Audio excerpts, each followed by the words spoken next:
Your first alert forecast with Chief Meteorologist Chad Crilly.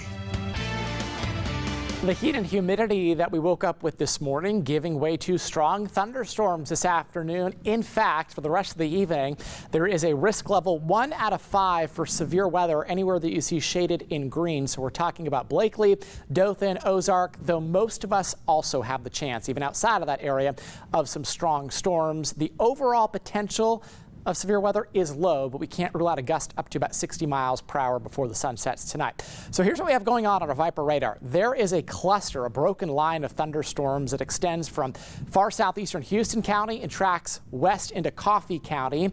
The most intense part of this cluster is now moving through Slocum, also about to move into Coffee Springs. You can see some lightning strikes with this, gusty winds up to about 40 miles per hour, and the potential of torrential rainfall as this area shifts south and southeast. So Hartford's up for some more rainfall. So is Sampson. Just be mindful that if you're going to be out and about this evening, more storms are possible in that area. Check out the temperatures. A lot cooler in Dothan where we have seen the rain. 78 degrees, not too bad right now. Meanwhile, to the west where we haven't seen much rainfall, 92 degrees in Andalusia, 90 right now in Florala. Geneva is sitting at 89 degrees and a lot more upper 80s and low 90s this afternoon across the Panhandle.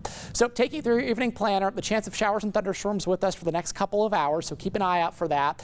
Bring the umbrella with you if you have dinner plans. Then overnight, we're in the mid-70s, dropping down to about 75 degrees when you wake up tomorrow morning with partly cloudy skies. And our forecast today looks a lot like the forecast for tomorrow, where we start off warm and dry. Here we go. Monday night, that's tonight.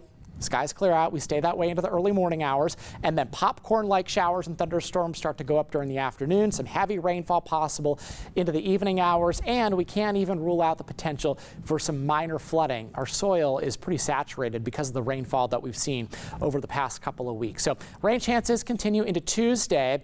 Then by the middle of the week, a big area of high pressure starts to build in. So our temperatures get a lot warmer. We're talking about mid-90s Wednesday through about Friday. Saturday, we're at 95 degrees as well.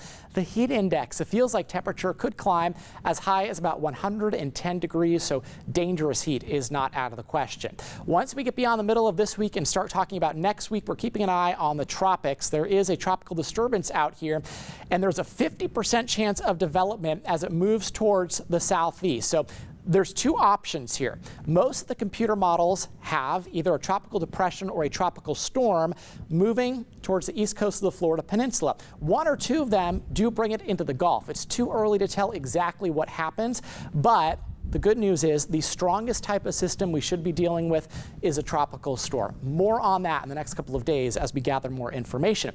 In the near term, Jess, it's all about the heat and humidity that builds towards the middle of the week.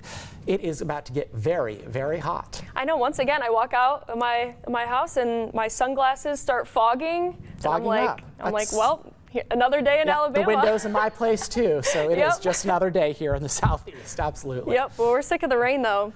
It should come to an end, but it gets hot, so we're waiting on that. All right.